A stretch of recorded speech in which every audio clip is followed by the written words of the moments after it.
Donc, si vous voulez, on va commencer tranquillement. Donc, bonjour à toutes et à tous et merci beaucoup d'être présents à ce webinaire du RISIC du 6 février 2024. Donc, on est toujours content de vous voir à chaque semaine en si grand nombre avec nous. Mon nom est Marc-André Mercadot, je suis directeur exécutif pour le RISIC et je suis accompagné aujourd'hui de Mme Josée Côté et de Mme Céline Gilina, qui sont toutes les deux directrices scientifiques pour le RISIC. Je vais vous présenter notre conférencier dans quelques instants, mais avant, simplement vous préciser ou vous rappeler encore une fois que lors des webinaires, vous pouvez poser vos questions par la fonction questions-réponses QA ou Q&A au bas de votre écran. Vous êtes quand même plusieurs, donc on vous encourage à utiliser cette fonction pour poser vos questions à l'écrit à notre conférencier tout au long du webinaire. Il va y avoir également une période d'échange à la fin du webinaire et où je vais pouvoir en fait transmettre vos questions à notre conférencier et également assurer la modération des échanges. Donc, sans plus attendre, le webinaire d'aujourd'hui a pour titre Communiquer la science en santé, plus qu'un simple résumé, et ce webinaire nous est présenté par M. Vincent Gosselin-Boucher. Donc, M. Gosselin-Boucher est chercheur postdoctoral au département de kinésiologie à l'Université de la Colombie-Britannique. Il a obtenu son doctorat en psychologie à l'Université du Québec à Montréal. Ses intérêts de recherche comprennent le changement comportemental, la promotion de la santé des populations et l'utilisation des technologies en santé numérique. Ses travaux se penchent sur l'élaboration d'outils technologiques conçus pour le partage des connaissances et l'évaluation de la santé, de même que l'application des méthodes qualitatives pour bien décrire les facteurs qui empêchent et facilitent le changement comportemental et le bien-être des personnes professionnelles de la santé. L'un de ses objectifs, démocratiser les interventions comportementales et les programmes en santé et de bien-être pour le grand public et les personnes professionnelles de la santé. Donc, merci encore énormément, M. Gosselin-Boucher, d'être avec nous aujourd'hui. Je vous laisse la parole et je vous retrouverai pour ma part à la fin de l'activité pour la modération des échanges. Super. Merci beaucoup, Marc-André. Donc, je vais débuter cette présentation. Merci à toutes les personnes présentes. Donc, d'entrée de jeu, je vais vous présenter un peu les objectifs de la présentation aujourd'hui. Je vais essayer On va se familiariser avec les différents médiums disponibles afin de vulgariser la science. Je vais aussi vous exposer à des exemples de projets sur la vulgarisation scientifique et on va finir avec une petite introduction sur la rédaction d'articles de vulgarisation scientifique. Avant tout, je veux casser la glace avec quelques termes. Peut-être que vous allez être confus, mais la nomenclature en lien avec la vulgarisation scientifique, le transfert de connaissances, elle est diverse. Ici, on peut voir à gauche des colonnes en anglais et en français, la traduction, que ce soit l'application des connaissances, le transfert de connaissances, ce sont tous des processus qui vont permettre d'utiliser, de partager, de communiquer, d'enseigner avec les connaissances qui sont le résultat d'études. On va parler en détail dans chacune d'entre elles, je vous rassure, mais aujourd'hui, on va parler d'un des véhicules possibles à inclure dans ces différents processus-là, qui est la vulgarisation et la communication scientifique. Mais c'est quoi la vulgarisation scientifique? Ben, la vulgarisation scientifique, c'est de partager à un large public les nouvelles découvertes scientifiques. Donc, c'est une définition très, très large. Ça permet aux lecteurs, aux personnes qui vont voir les informations, de comprendre ce qui a été fait sans nécessairement lire les articles les plus pointus. Ici, on parle de vulgarisation scientifique. Ça ne veut pas dire de simplifier les propos ou d'enseigner. Ici, on veut justement rendre le contenu le plus ludique possible et justement, je vais passer à travers certaines règles plus simples pour essayer de voir mais comment on peut faire ça, comment on peut communiquer la recherche avec des personnes. Ici, c'est que vous soyez professeur de la santé, que vous soyez patient, étudiant, quelqu'un dans la société qui veut connaître ou partager de l'information, ces trucs-là, ces règles-là peuvent être utilisées de manière assez facile. Donc ici, je vais vous définir un peu ces 10 règles simples. Après ça, on va aller voir un exemple de projet.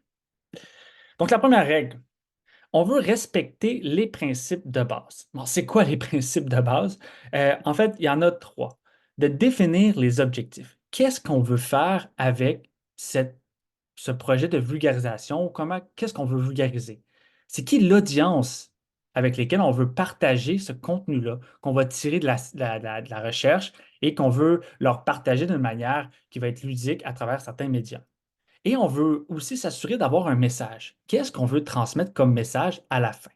Donc, c'est ces trois principes de base qu'on doit définir d'entrée de jeu avant de commencer ces projets lorsqu'on veut faire de la communication ou de la vulgarisation scientifique. Et ça, sur les différents médias. C'est les trois premières questions. La deuxième règle, donc, ici, c'est d'avoir les bons canaux de communication. Souvent, on va voir que lorsqu'on va créer un projet, les personnes vont avoir plusieurs plateformes.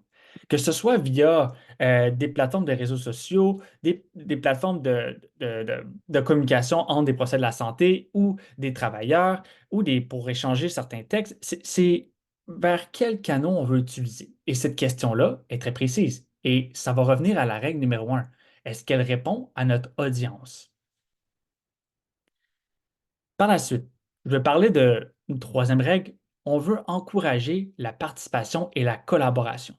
Ici, c'est pas juste de donner de l'information et simplement, on veut avoir un retour, on veut avoir des commentaires des personnes, on veut que les gens puissent participer également. Donc, c'est un travail d'équipe et c'est rarement fait seulement par une personne. Et c'est comme ça qu'on veut qu'habituellement, ça soit fait la vulgarisation et la communication scientifique. Comment qu'on peut amener les personnes? Exemple, l'audience peut être impliquée dans la création. Donc, c'est une des règles qui est à faire. La quatrième règle, on peut voir que la science ouverte pour plus d'impact. Ici, la science ouverte, c'est quelque chose où le open access, que ce soit, on peut le voir à travers les publications, on peut le voir à travers certains documents en recherche comme les préimpressions, c'est de donner accès à la recherche avant que parfois elle soit révisée par des pairs, ou on veut la rendre disponible après qu'elle soit publiée. Et ça peut permettre plusieurs éléments qui sont très importants, dont la transparence par rapport à ce qu'on veut faire, ce qui est fait dans la recherche, mais aussi la transparence par rapport à qu'est-ce qu'on veut transmettre comme connaissance. Est-ce qu'on veut seulement partager des éléments qui viennent de la science ouverte ou pas? C'est des éléments qu'on doit penser, qu'on doit réfléchir avant de le faire. C'est également très propice à tout ce qu'on parle avec la reproductibilité. Donc, comment on veut reproduire? Est-ce que c'est reproductible? Est-ce que c'est quelque chose qu'on va être capable de refaire? C'est des éléments qu'on peut prendre en compte lorsqu'on veut décider de partager ou pas certaines informations, puisque les sciences sont très difficilement reproductibles et c'est peut-être pas nécessairement la recherche qu'on veut partager avec l'auditoire qu'on veut partager. Est-ce que c'est accessible à tout le monde comme contenu? Et par la suite, c'est aussi cette science ouverte permet de plus grand partage, mais aussi d'utilisation des connaissances pour éventuellement faire ce que je vais vous présenter aujourd'hui, certains projets de vulgarisation scientifique et également de communication scientifique. La règle numéro 5, bon, euh, on peut essayer de voir que ce n'est pas seulement de manière traditionnelle. Ici, de manière traditionnelle, on veut sortir un peu de la boîte, on veut aller à l'extérieur des articles scientifiques, des livres, mais comment qu'on peut justement rendre ça encore plus ludique? Que ce soit, par exemple, avec du visuel, des vidéos, par exemple. Je sais que dans un contexte scientifique, dans la publication d'articles, par exemple, on voit de plus en plus des résumés visuels ou même vidéo avec de l'audio. Donc ça, c'est quelque chose. Mais lorsqu'on veut faire de la communication, de la vulgarisation scientifique, c'est également quelque chose qui est à prendre en compte. Comment qu'on peut sortir des volets qui sont dits traditionnels pour aller vers quelque chose qui va être nouveau et qu'on va attirer de l'attention. Puisque lorsque c'est nouveau, les personnes vont être plus intéressées peut-être par justement ce volet-là. La règle numéro 6, bon, c'est quelque chose que parfois on oublie, on travaille parfois en silo, on veut faire des choses à la bonne manière, mais comment qu'on peut avoir plus de contact avec la population? On peut faire plein de conférences en personne. On peut décider de vouloir faire des conférences grand public également. Mais comment qu'on peut changer des fois cette perspective qui est très traditionnelle et peut-être un peu trop de manière où on va faire une grande exposition sur différents thèmes, mais peut-être aller participer à des festivals. On peut aller voir que ce soit, par exemple, ici, il y avait un événement où on a participé dans un certain contexte, c'était la Nuit des chercheurs dans un musée. Donc, c'était en fin de soirée où que les grands publics venaient visiter plein de chercheurs pour discuter de sujets qui étaient vulgarisés et de communiquer et de vivre l'expérience. C'est une des choses également qui est importante. Comment qu'on peut faire participer les personnes? Et ça, c'est un des plus. Lorsqu'on transmet de l'information pour une meilleure réceptivité, c'est que les gens soient actifs et non nécessairement passif. Et ça, d'avoir le contact avec la population et d'utiliser des événements de sortie de la boîte, par exemple, ça peut être justement en utilisant des éléments que les personnes vont être actives dans le processus. Et il y a également, bon, là, je prends un des idées que ça a été dans la grande mode, mais je pense que ça l'est encore beaucoup, mais que c'est encore beaucoup écouté, mais la participation à des balados qui peuvent quand même être des discussions entre plein de personnes sur des sujets et qu'on peut réécouter et voir que c'est très accessible. Une règle numéro 7, donc il y en a 10, hein. On est bientôt fini, donc le visuel est très important. Donc, c'est quelque chose que ça attire l'œil.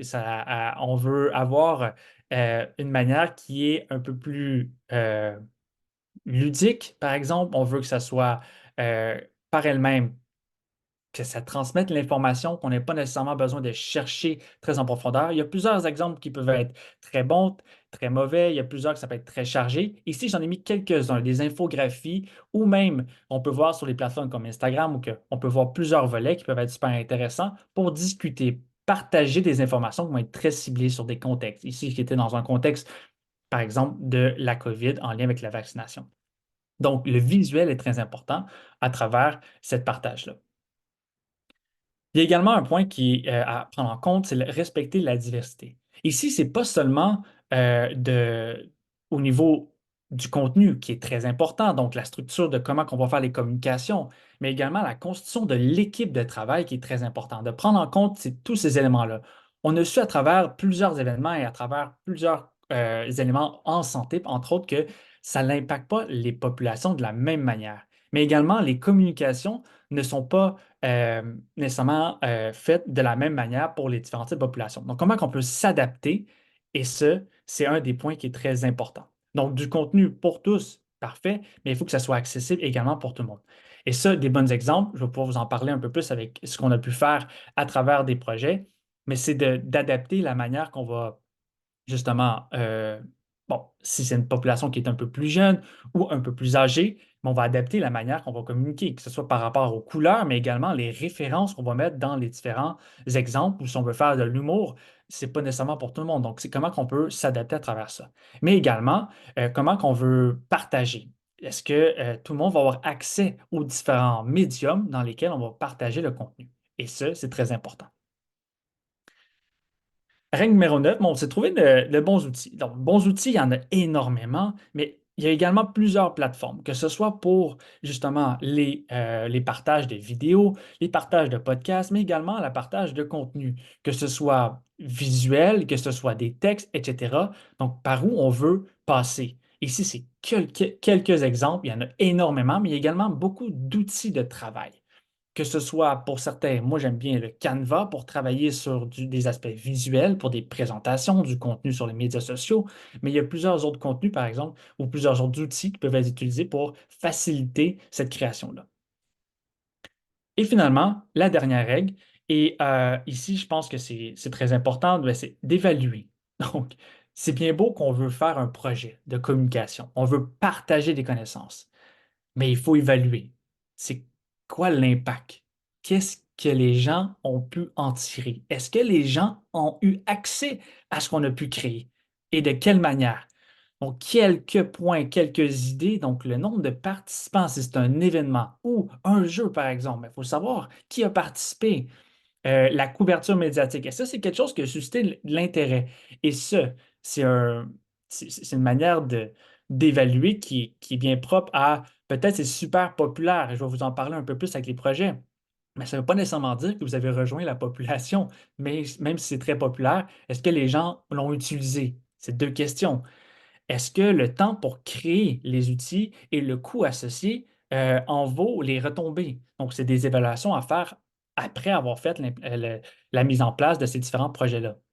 La visibilité, est-ce que c'est quelque chose que vous avez réussi à mettre en place et que tous les gens ont pu voir que ben, c'est accessible? Est-ce que la population, l'audience cible, a eu accès? Et ça, c'est la question principale, parce que c'est bien beau l'avoir identifié, qui était la première règle, mais est-ce que les personnes l'ont vraiment vu? Et après ça, c'est quelque chose qui est très important. Il y a un volet un peu plus qualitatif, donc les commentaires. Toujours laisser place aux commentaires, mais c'est souvent quelque chose qui peut être super constructif. Il faut être ouvert d'esprit également. C'est pas toujours tout rose. Bien évidemment, il y a des sujets qui peuvent être polarisants, qui peuvent susciter l'intérêt. Les gens vont être très émotifs parfois même. Mais là, ici, il faut juste les prendre, en prendre et en laisser. Mais c'est quelque chose qui peut nous permettre de construire du meilleur contenu, des meilleures plateformes et éventuellement de mieux répondre aux besoins.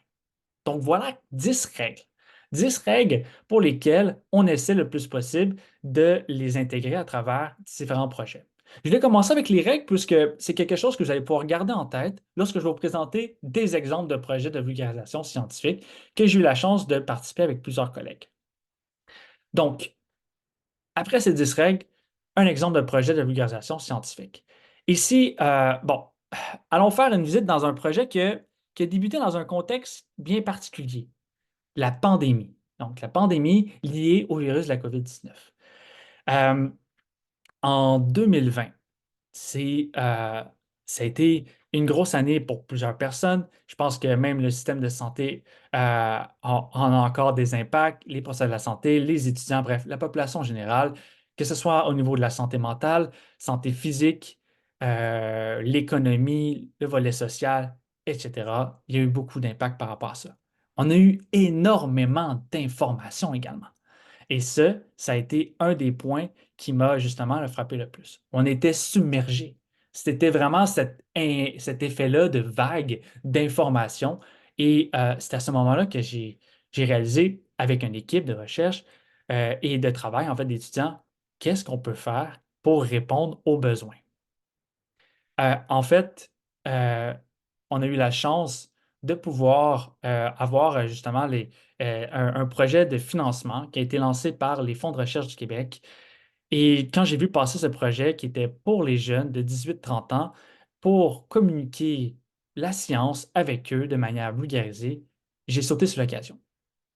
Pour vous mettre un peu en contexte, c'est aussi au même moment où je participais à une étude. J'étais dans les co-chercheurs d'une étude internationale. Peut-être certains en ont déjà vu passer, euh, mais c'était l'étude ICARE, donc le The International COVID-19 Awareness and Response Evaluation.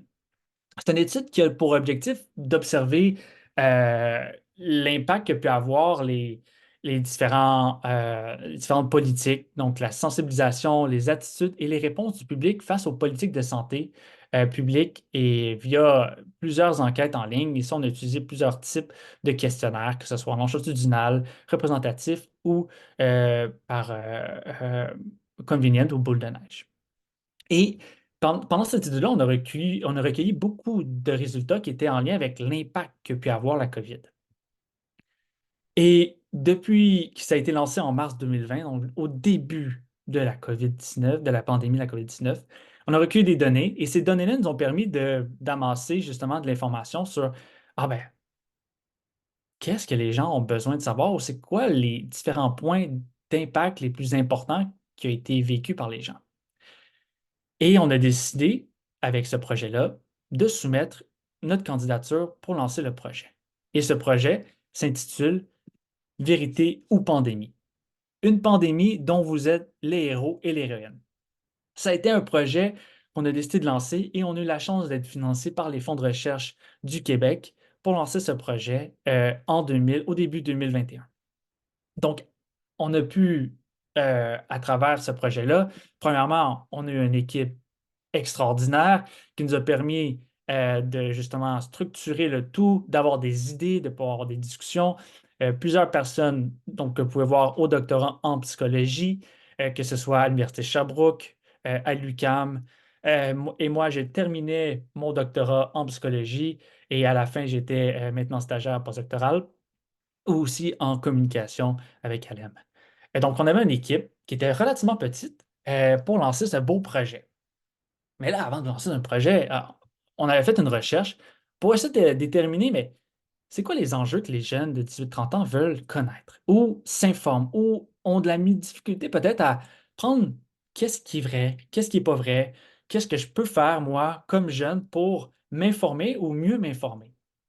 Et après avoir réalisé une ligne du temps de la pandémie, on a utilisé des données aussi provenant de l'étude, entre autres iCare, auprès des jeunes adultes, et on a voulu voir qu'est-ce qui étaient 7 enjeux les plus importants. Et parmi ceux-ci, on peut les voir ici, il y avait entre autres les comportements de prévention, que ce soit en lien avec justement la vaccination qui était dans l'air, on allait avoir bientôt le vaccin, ça commençait potentiellement, le masque, laver les mains, la distanciation, etc., etc. Il y avait aussi également un sujet qui était de l'heure, qui l'est toujours, la désinformation et les conspirations. Il y avait également la santé mentale, la sexualité, les relations avec les autres qui étaient quand même très prenants pour les ados, les jeunes, les adultes et donc 18 à 30 ans. Le travail et l'économie, qui était quand même un point qui était très prenant pour eux, entre autres par la perte d'emploi, mais également cette crainte-là de ne pas pouvoir subvenir à ses besoins, la vaccination qui était présente, mais également l'après-pandémie, qui était comment on peut se projeter. Au début, on s'attendait à quelque chose qui allait durer quelques semaines, quelques mois. On a réalisé que ce n'était pas le cas. Et lorsqu'on réalise que ce n'est pas le cas, on se pose des questions, on veut voir vers où ça va nous mener tout ça. Donc voilà vers où qu'on a pu déterminer ces enjeux. Donc c'est avec justement la population, l'audience qui nous ont aidés à identifier ces 7 enjeux. Et pour ce faire, le projet Vérité ou Pandémie, euh, on a décidé avec une équipe de créer euh, ces 3 composantes qui forment le projet. Donc Vérité ou Pandémie, c'est une plateforme interactive qui va centraliser des informations accessibles au grand public, donc sur l'ensemble de nos 7 enjeux.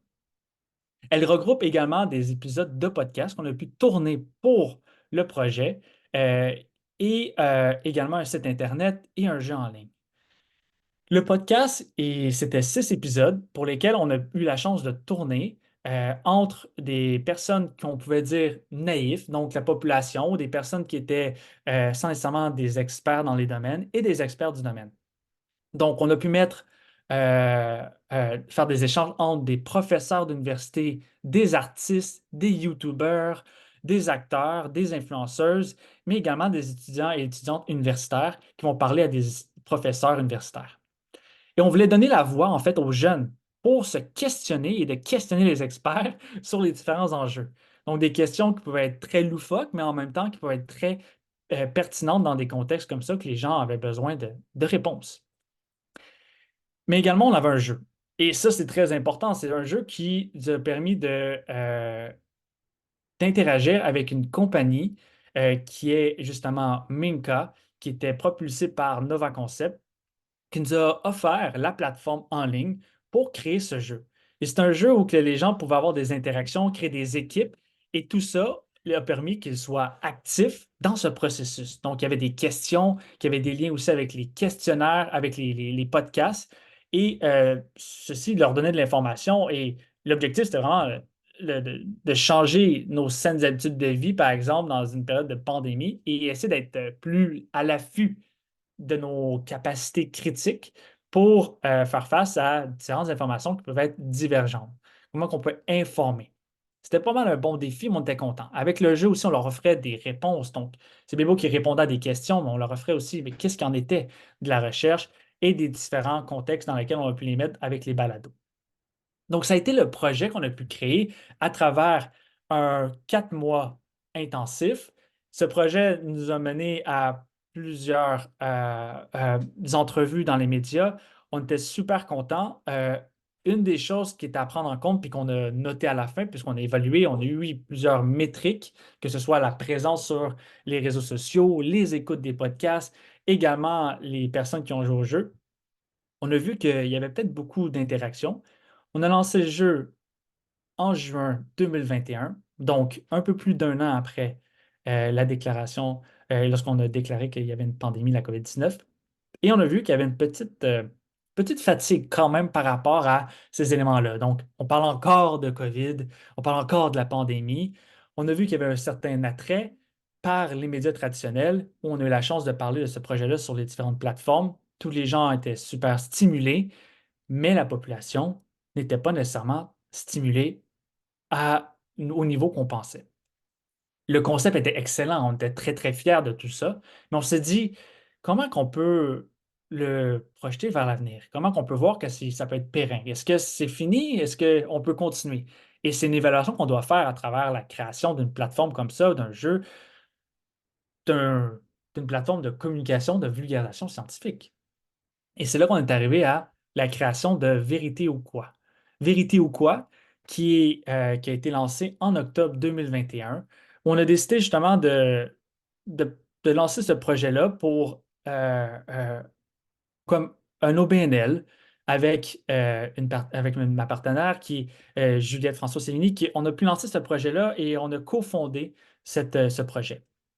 C'est un projet dans lequel on voulait justement démystifier des mythes, mais à plus grande échelle. Vu que vérité ou pandémie, mais clairement, c'était destiné à la pandémie.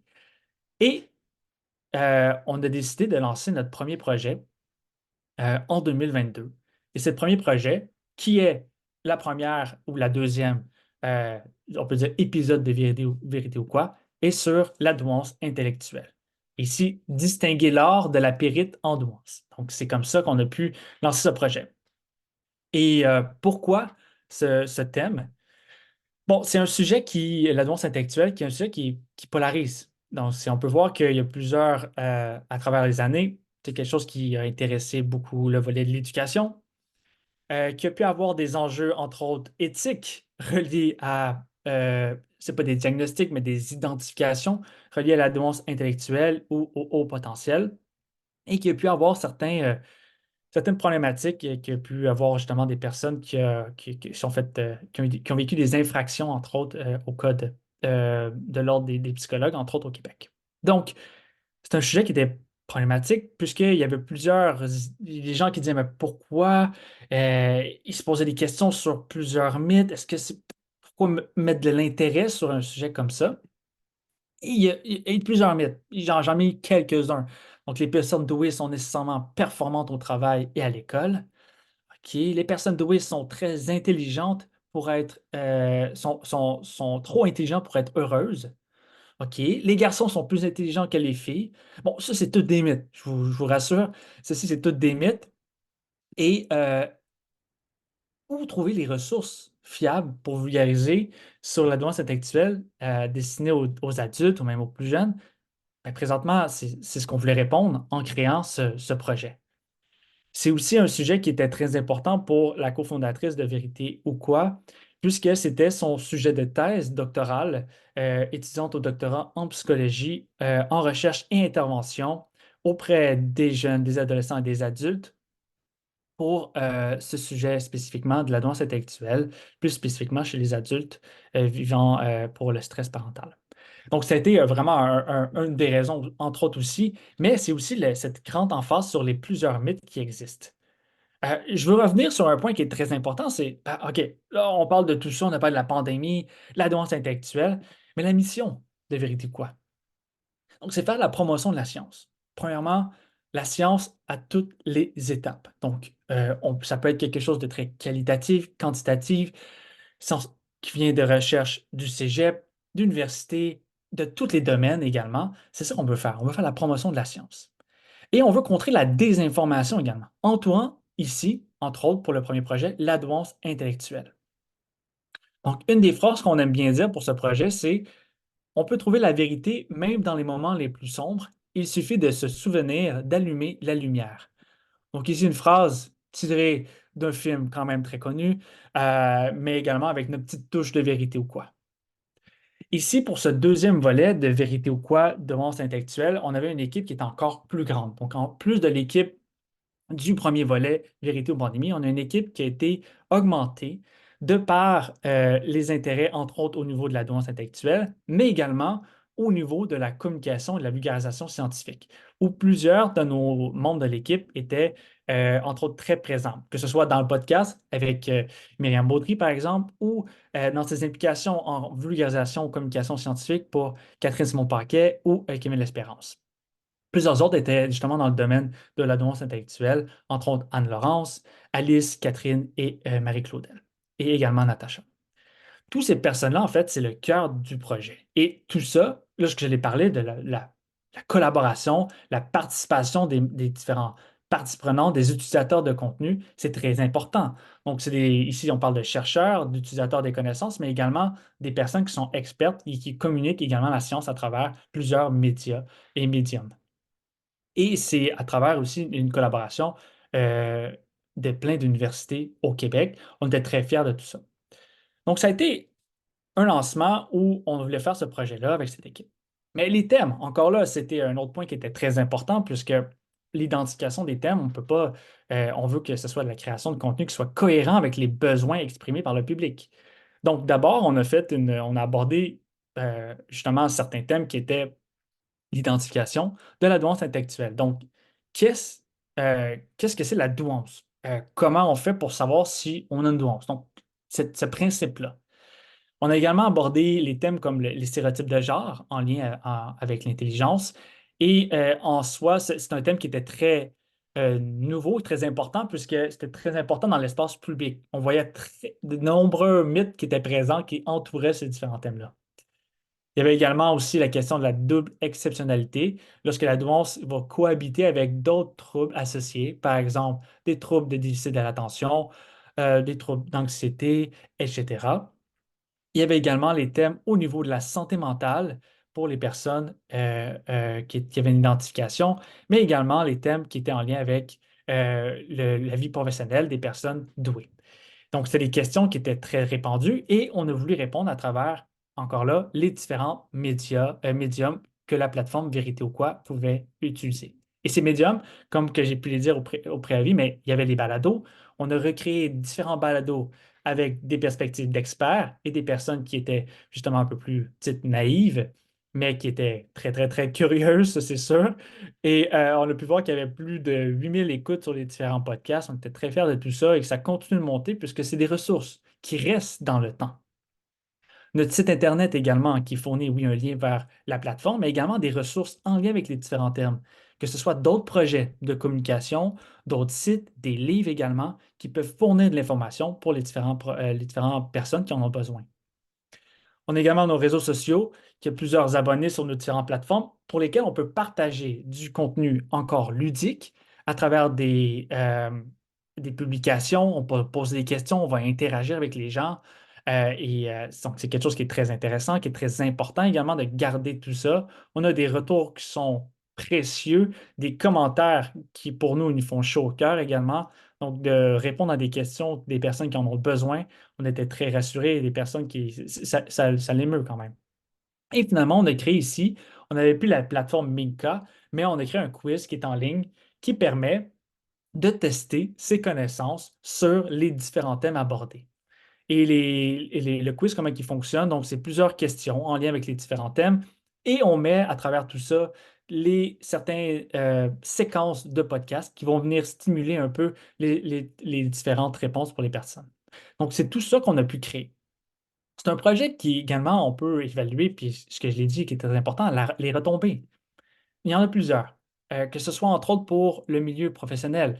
Donc, on a pu créer des ressources éducatives en lien avec justement l'Université de Sherbrooke, qui est l'université où provient la cofondatrice de Vérité ou quoi, mais également des conférences sur les différents thèmes qui ont pu avoir lieu, que ce soit entre autres.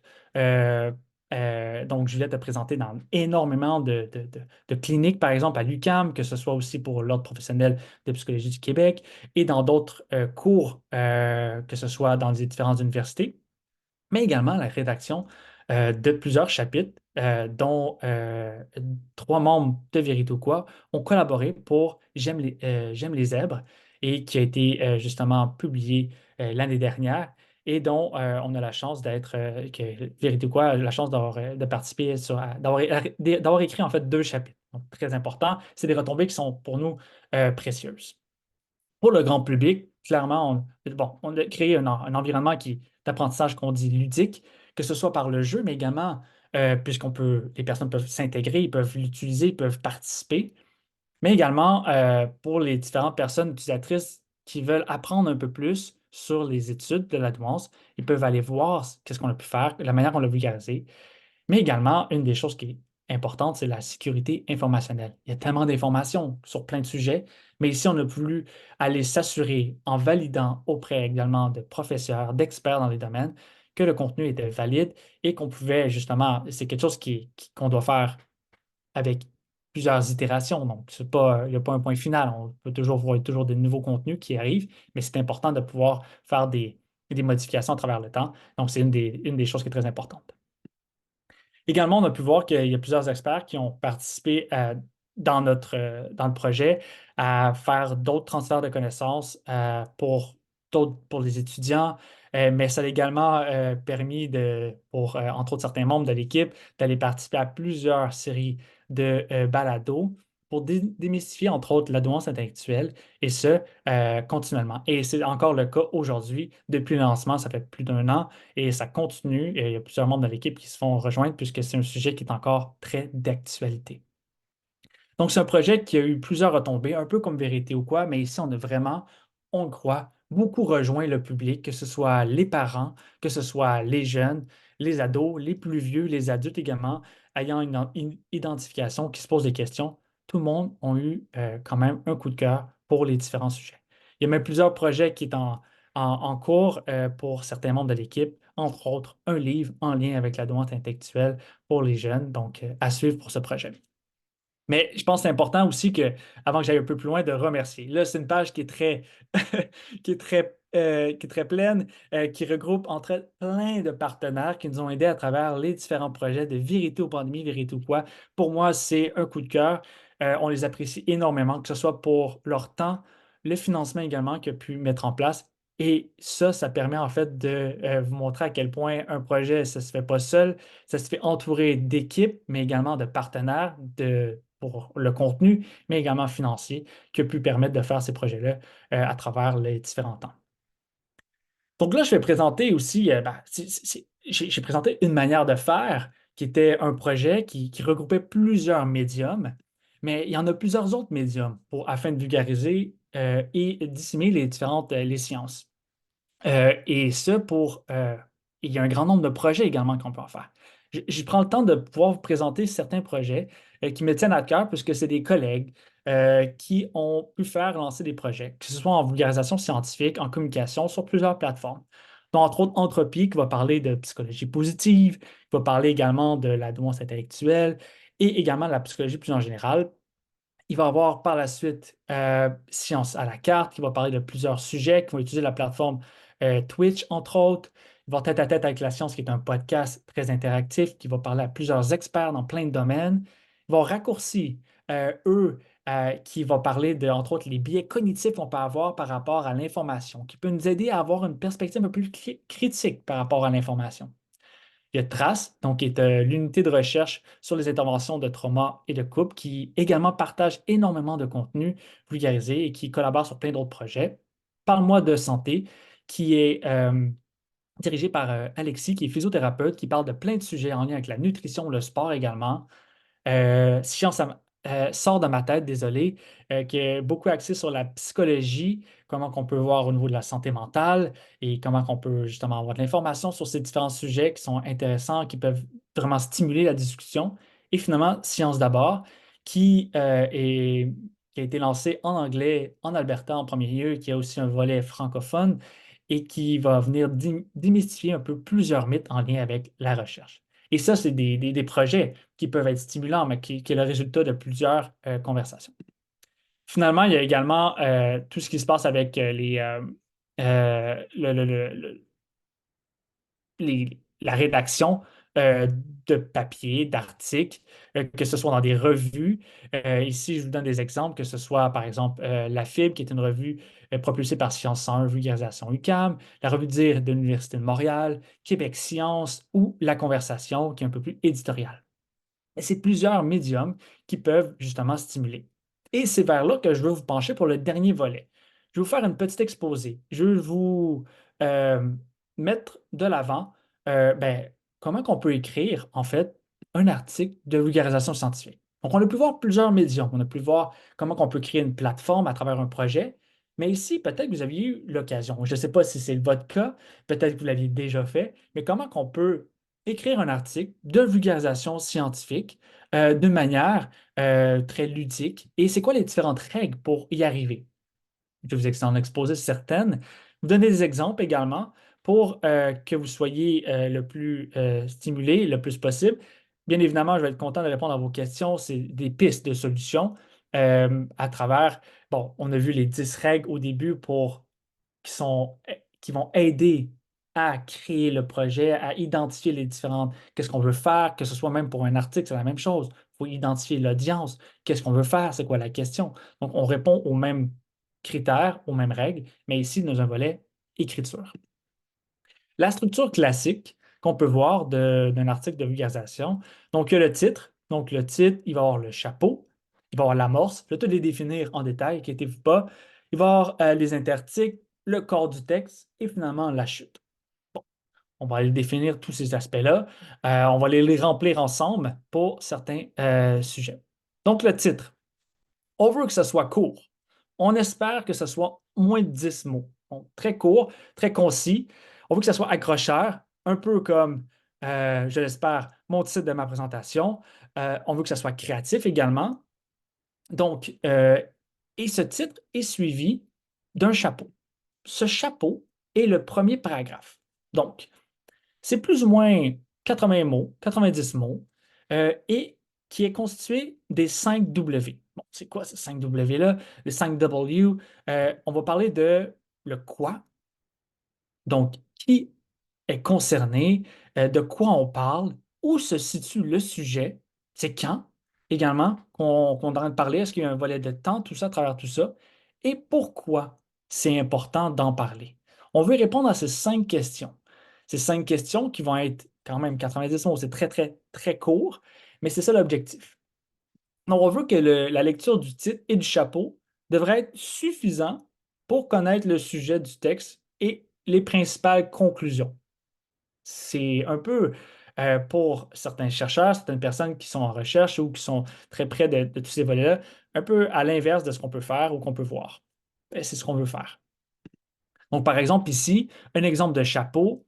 Donc, les diètes sont omniprésentes dans notre société. Peu de gens passeront au travers de leur vie sans être tentés par une diète amaigrissante à un moment ou à un autre.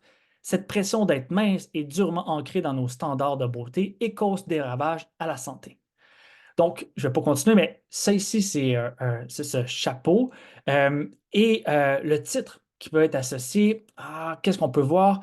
Donc, c'est un article qui a été publié dans la revue La Fibre propulsé par Science 101. Le titre, c'est diètes qui ne tiennent jamais leurs promesses. Donc, vous voyez qu'ici, on répond aux 5 W et on vient avoir ce titre qui va être accrocheur. Donc, parfait. On vient de faire la première étape, titre, chapeau. Bien évidemment, c'est dur, c'est de la pratique, mais ça reste que c'est quelque chose, je vous donne des standards, certaines règles. Après ça, il y a l'amorce. C'est le deuxième paragraphe. On doit donner envie au lecteur de continuer. Donc, qu'est-ce qui peut les accrocher? Des choses à éviter, débuter avec des généralités ou des définitions. Donc, on va perdre les personnes vont être ah non, je ne donne plus parce que ça ne peut pas en intérêt. Pour certaines personnes, peut-être, mais l'objectif, on ne veut pas. On ne veut pas faire ça. On ne veut pas non plus remontrer trop dans le temps. On ne veut pas non plus aller dans certains contextes, je vais vous montrer, lorsque c'est trop remonté, peut-être ça ne va pas parler aux personnes qui vont vouloir lire et l'audience est à prendre en compte ici. Et la description du cadre de recherche, c'est vraiment à ne pas faire. Donc, ce n'est pas ce qu'on veut ici, mais ce qu'on veut, c'est présenter peut-être une statistique qui va être surprenante. Peut-être une question qui va venir susciter justement les interrogations des personnes. Une mise en contexte peut-être aussi qui peut être stimulante pour les personnes, les lecteurs. Ou une fiction du futur. Je vais vous montrer des exemples pour tout ça, pour les différents types d'amorces, qui va pouvoir vous stimuler un peu des idées. Donc ici, un exemple d'amorce qui présente une statistique surprenante. Bon, le tiers des fillettes de 9 ans ont déjà essayé de perdre du poids. Donc là, ici, ça peut quand même stimuler. OK, ah ouais, déjà, OK, bon, parfait. Je vais peut-être continuer ma lecture pour la suite. Parfait. Bon, une amorce qui mise par une mise en contexte. Bon, 25 000 personnes touchées et plus de 100 000 morts en moins d'un an. L'épidémie de la fièvre d'Ebola a pris le monde par surprise. Même l'Organisation mondiale de la santé a été forcée de reconnaître le manque de réactivité de ses troupes face à ces redoutables virus, etc. Donc ici, on a une mise en contexte qui peut vraiment susciter, ah ouais, OK, puis là, je vais continuer à vouloir lire à travers tout ça. Une amorce avec une interrogation, donc une question. Donc, des échanges de gènes peuvent-ils se produire entre espèces éloignées? La réponse pourrait bien être oui, selon les chercheurs. Donc là, ici, on vient susciter l'intérêt avec une question et il y a finalement une autre amorce aussi qu'on peut voir avec une fiction. Donc, le 5 juillet 2030, l'homme pose le pied sur Mars. Donc, comment qu'on peut voir ici, c'est en lien avec euh, une projection de ce qui va se passer dans l'avenir sur les voyages spatials. Donc, il peut quand même stimuler la lecture de certaines personnes qui vont être intéressées et l'audience intéressée. Donc, il y a aussi, dans un autre contexte, interpeller le lecteur, donc de leur parler directement. Imaginez que vous êtes pris en voiture dans la circulation. Vous ragez, mais que pouvez-vous faire? Tout simple. Vous déployez vos hélices et vous vous envolez. Je sais, on parle de voitures volantes depuis 50 ans, mais maintenant, ce n'est plus un mythe. Donc ici, on vient susciter la personne, on vient lui parler directement, et ça peut être une autre manière de faire un amorce pour accrocher les personnes. Donc voilà certains exemples d'amorces pour commencer son texte. Je vais passer avec le corps du texte. Là, ici, pour certains, ça va être difficile. C'est de la pratique, mais on vient inverser totalement l'article scientifique. Ici, comme illustré par Martin PM, qui est un BDiste, c'est vraiment à l'inverse de l'article scientifique qui commence avec une introduction, le contexte, etc.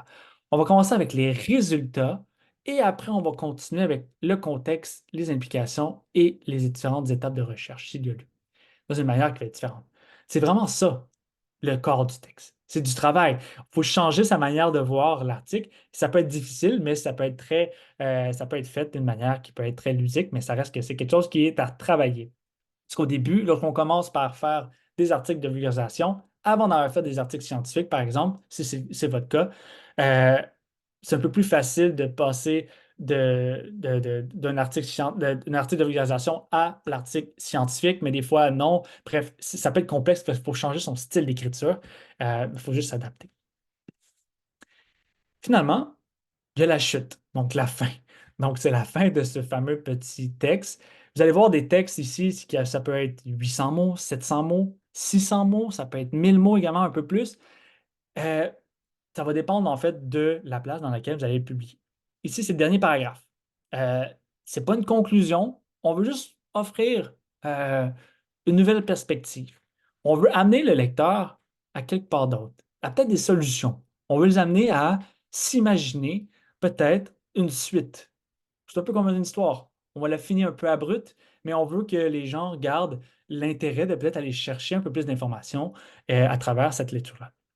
Je vous ai mis ici un exemple de chute, donc, qui est en lien avec le texte que j'avais proposé un peu plus tôt de Myriam Baudry. Donc, changer le paradigme et le discours sur le poids, qui est un paragraphe qui va venir stimuler sur ben, comment on peut peut-être amener à changer et à cultiver une bienveillance à l'égard de notre corps, qui peut justement être un peu plus complexe par rapport à cette vision-là face au poids.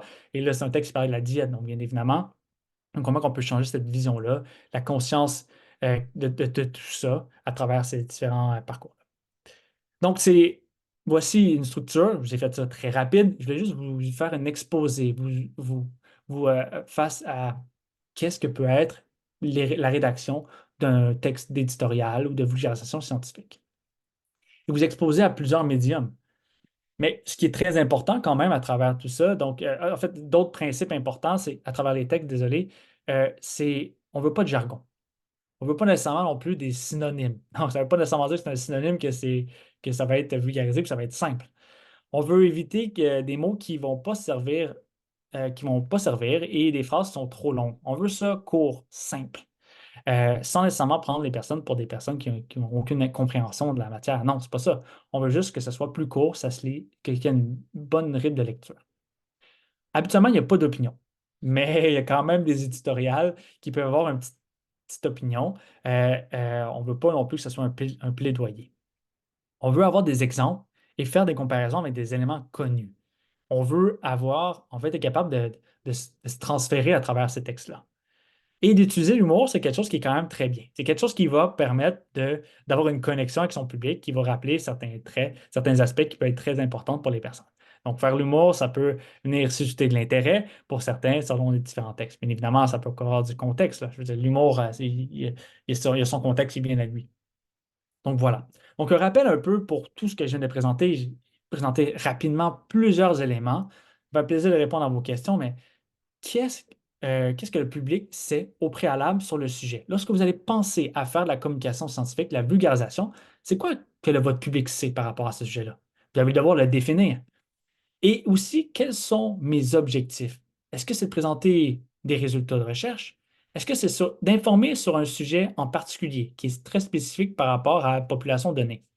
Est-ce qu'on veut corriger par rapport à des conceptions qui sont erronées, de l'information qui sont présentement partagées en grand nombre, et on veut s'assurer que le public se soit sensibilisé par rapport à la vraie information qui a été vérifiée, qui est scientifiquement prouvée et ludique, peut-être plus accessible.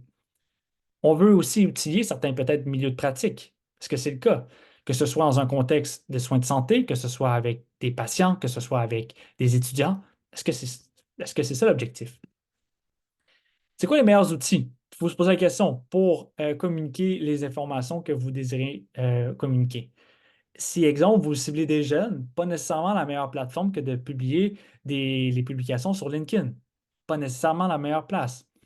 Utiliser TikTok, ah, peut-être pour certains types de populations, etc. Donc, c'est des choses comme ça qu'il faut prendre en compte. Et finalement, quels sont les sujets à vulgariser? Parfois, ils sont très, très, très nombreux. On doit faire un choix. S'il y a trop de choses, parfois, on va peut-être perdre l'intérêt de certains groupes de personnes, puisque un sujet à la fois, c'est suffisant. On veut offrir une perspective et offrir des moyens pour être critique par rapport à ça. Donc, voilà un peu ma présentation. Je voulais finir avec certaines ressources très, très, très rapides, que ce soit ici, il y a justement la participation au Com50 qui, pour les étudiants, s'il y a des étudiants au cycle supérieur, par exemple, de l'Université québécoise qui désirent faire ça, c'est pour se former sur la communication scientifique. C'est encore ouvert jusqu'au 16 février. C'est très tôt, je sais, mais si c'est exemple, c'est quelque chose qui peut être offert pour des personnes que vous connaissez. Il y a également des conférences, mais également une école d'été qui est offerte par Knowledge Translation Canada en lien avec le transfert de connaissances, qui peut être quelque chose de très intéressant. Il y a également beaucoup de ressources d'éducation, tous ceux qui sont en lien avec ce site-là. Donc, je vais finir en vous remerciant et en disant un grand merci au plaisir de discuter avec vous. Je sais que j'ai fourni beaucoup d'informations. Vous pouvez me discuter avec moi sur les différentes plateformes. Bien évidemment, je n'ai pas mis mon courriel, mais ça peut être quelque chose qui peut être également fait pour communiquer avec moi. Donc, voilà. Merci beaucoup, Monsieur Gosselin-Boucher, pour cette présentation-là. Je vais arrêter votre partage une petite seconde. Donc, présentation fort intéressante. Les 10 règles que vous avez données au départ, en plus de tous les principes d'écriture d'un article de vulgarisation scientifique, vont certainement être utiles pour les participants, en plus d'être très, très actionnables. Donc, ça va certainement leur permettre de penser ou même de repenser leur projet de communication scientifique. Vous nous avez donné également beaucoup de ressources et pour les gens qui se questionnent, l'enregistrement de la présentation va être déposé sur notre site Internet dans les prochains jours. Donc, vous allez pouvoir continuer à vous référer aux nombreuses ressources qui ont été proposées. Je tiens également à souligner le fait que vous avez été en mesure de démarrer, de mener un projet d'envergure financier en plus dans une période aussi critique que la pandémie de COVID-19, sur des sujets en plus qui sont très, puis vous l'avez dit vous-même, très quand même polarisants, donc qui suscitent quand même des réactions au sein de la population. J'irai déjà avec une première question de l'auditoire, puis justement, on a une participante, Nicoletta, qui se demande, est-ce que vous avez pensé à développer d'autres sujets que de poursuivre, dans le fond, vérité ou quoi, avec d'autres sujets que la pandémie et la douance? Oui, c'est une très bonne question. Et oui, effectivement, c'est dans les plans de vérité ou quoi. Présentement, on a été lancé beaucoup dans plusieurs projets, surtout la cofondatrice au niveau de la vulgarisation scientifique, de la communication avec des projets pour l'advance intellectuelle. On est en attente. Il y a des sujets, par exemple, la nutrition qui nous intéresse énormément, l'activité physique. Je sais que c'est quelque chose qui est très aussi, qui peut être discutable à travers les différentes plateformes. Donc, c'est deux sujets. Mais oui, on veut se lancer dans quelque chose. On est très ouvert également à, s'il y a des personnes qui veulent s'impliquer, qui peuvent également collaborer sur ces différents projets-là dans l'avenir. puisqu'on a besoin de créer des équipes pour chacun des projets, puisque c'est comme ça qu'on peut les mener à terme. Merci beaucoup. Donc, certainement que votre appel va être entendu aujourd'hui de nos participants. J'irai aussi avec une deuxième question qu'on a cette fois-là de Guillaume qui se demande comment est-ce que les chercheurs peuvent développer leurs compétences en vulgarisation scientifique? Donc, quelle place est-ce que vous voyez peut-être pour l'intégration de cours ou d'autres méthodes qui portent sur la vulgarisation scientifique, par exemple dans le cadre des cursus des programmes de doctorat? Mhm. C'est une excellente question et je vois en fait plusieurs opportunités à travers, bon, il y a les cours, entre autres, pour les différents programmes en recherche, qui est les méthodes de recherche. À travers ces différents cursus de cours, je pense qu'il devrait y avoir plusieurs heures qui soient dédiées, que ce soit même peut-être un cours au complet à travers ce transfert de connaissances qui a une grande éventail. J'ai parlé de la nomenclature au début, mais chacun de ces aspects de la recherche peut être vu d'une certaine perspective et d'enseigner sur ces composantes au doctorat. Je pense que présentement, on l'apprend sur le tas à travers nos pratiques, mais d'avoir quelque chose d'un peu plus concret, c'est quelque chose qui peut être vraiment stimulant et j'ai juste eu des bons commentaires lorsque j'enseignais, par exemple, des cours, que ce soit au cycle supérieur ou dans les différents domaines en psychologie ou en kinésiologie. Les étudiants étaient très, très, très stimulés puisqu'ils vont utiliser les plateformes. Ils vont communiquer avec plusieurs personnes, des patients, d'autres chercheurs, d'autres personnes, d'autres professionnels de la santé. Donc, d'avoir ces ressources-là, d'avoir ces aspects-là qui peuvent leur permettre d'être critiques par rapport à l'information, va leur permettre justement d'être à l'écoute, de bien communiquer avec les personnes, mais également de fournir les ressources qui vont être accessibles pour les différents utilisateurs de contenu. Donc, je pense que c'est une place qui est très nécessaire. Moi, c'est sûr que je pousse et je fais déjà plusieurs intégrations dans les différents programmes ou dans les différents cours que je donne pour mettre la place à travers tout ça et mettre l'emphase sur le volet critique qui est très important. Merci beaucoup. Donc, on a entamé cet appel-là de poursuivre l'intégration justement de ces aspects-là liés à la communication scientifique dans les programmes de formation. Je laisserai maintenant la parole à une de nos participantes, Madame Sophie, qui aurait, je crois, une question pour vous. Donc, je vous donne la parole. Je ne sais pas si on va vous entendre. Donc, Madame Sophie, on vous laisse la parole. Ouais, je pense qu'elle est sur mute. Oui, je pense qu'elle est sur mute aussi. Sinon, c'est pas grave. On va. OK. Donc, je pense qu'elle n'est pas avec nous pour l'instant, malheureusement. Donc, peut-être qu'on pourrait y revenir un peu plus tard. Moi, j'aurais peut-être une autre question pour vous. Donc, vous savez aussi, dans les programmes de doctorat, on nous apprend beaucoup lorsqu'on apprend à faire de la recherche, à être très, puis vous dites vous-même, être très critique par rapport à qu'est-ce qu'on propose. Donc, on nous enseigne beaucoup tout ce qui peut être les différentes atteintes à la validité interne, la validité externe, les différentes limites à nos résultats. On nous apprend finalement à porter justement ce regard très, très critique par rapport à notre niveau de confiance dans qu'est-ce qu'on propose. Et parfois, on peut avoir l'impression que peut-être c'est contraire à certains principes de communication scientifique d'avoir un message clair et actionnable. On a comme envie de vouloir apporter toutes les nuances qu'on veut apporter à notre message, puis des fois, ça peut être lourd un peu. Qu'est-ce que vous recommandez, qu'est-ce que vous suggérez aux gens qui veulent essayer de tenir compte de leur niveau on pourrait dire, de confiance à leurs résultats et leurs limites, mais en même temps d'avoir peut-être un message clair et actionnable pour les gens à qui ils communiquent?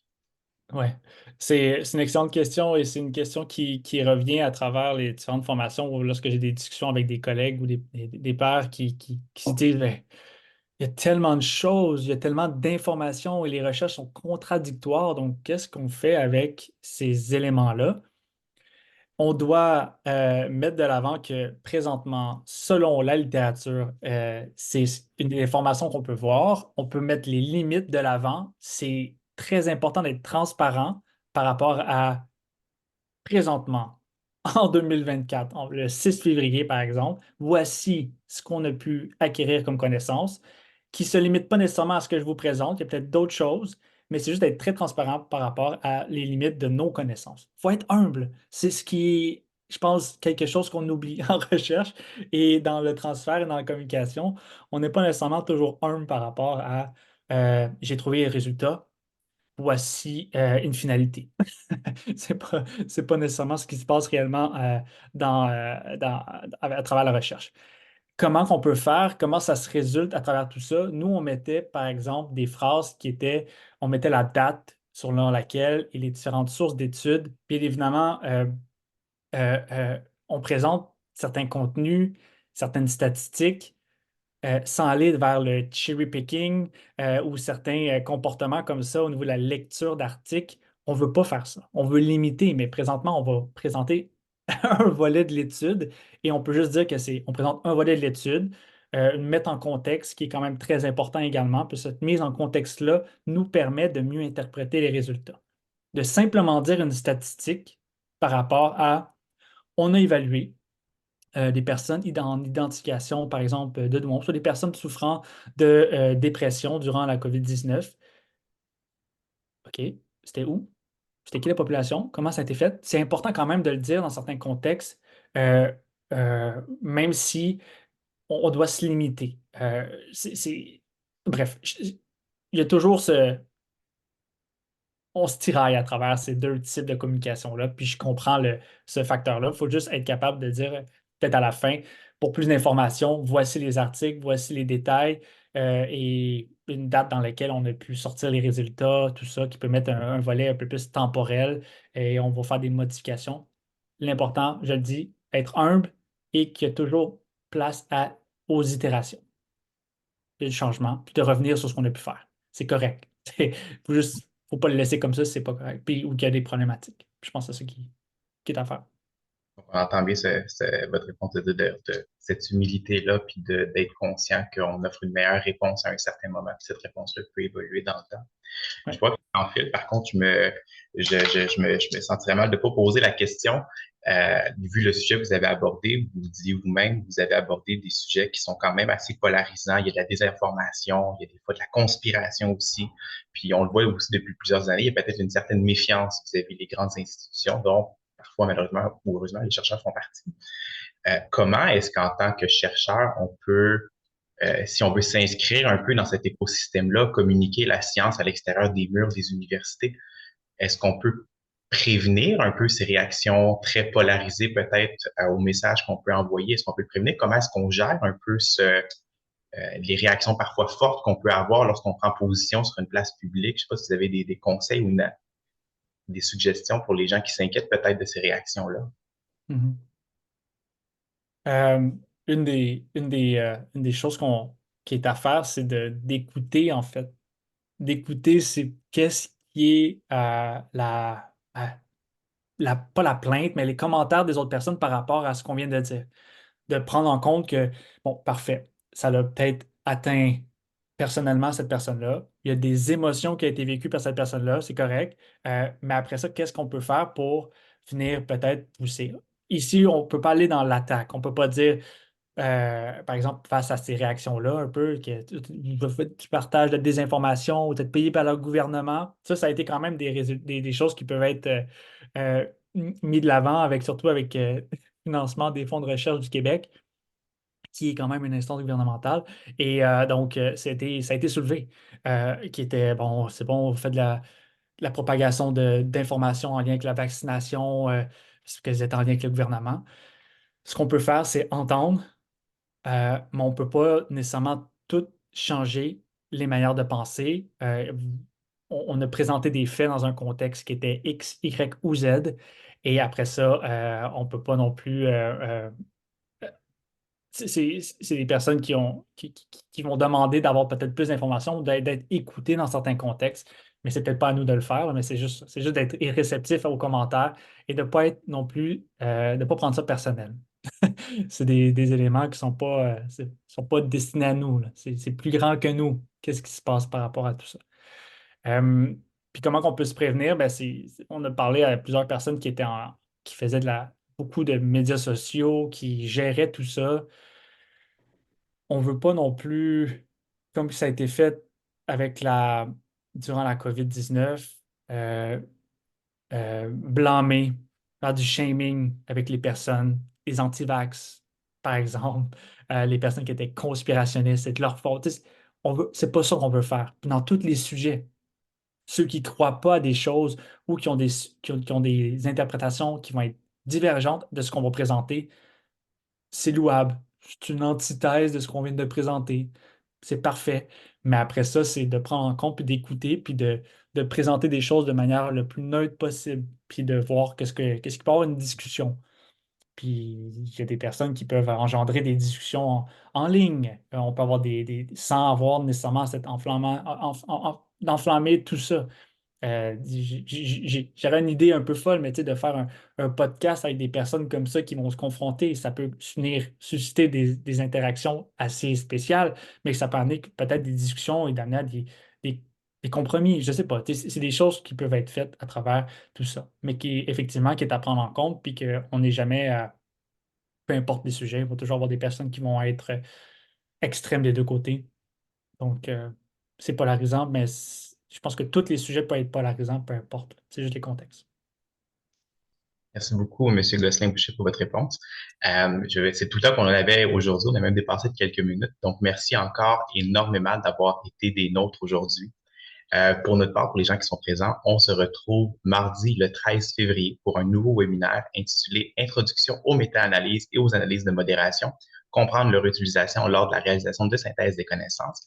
Ce nouveau webinaire-là, dans une semaine, qui va être animé par Mme Andréane Lavallée et qui est chercheuse postdoctorale à l'Université Columbia. Il est toujours possible de vous inscrire à ce webinaire et à nos autres activités en visitant notre site Internet au www.risic.com. Merci beaucoup encore une fois à vous, M. Gosselin-Boucher, d'avoir été avec nous aujourd'hui pour votre présentation, pour toutes vos réponses à nos questions. Merci également aux participants d'avoir été là et on se retrouve la semaine prochaine. Bye bye. Merci beaucoup. Bye. Merci infiniment. Au revoir. Bye. Merci.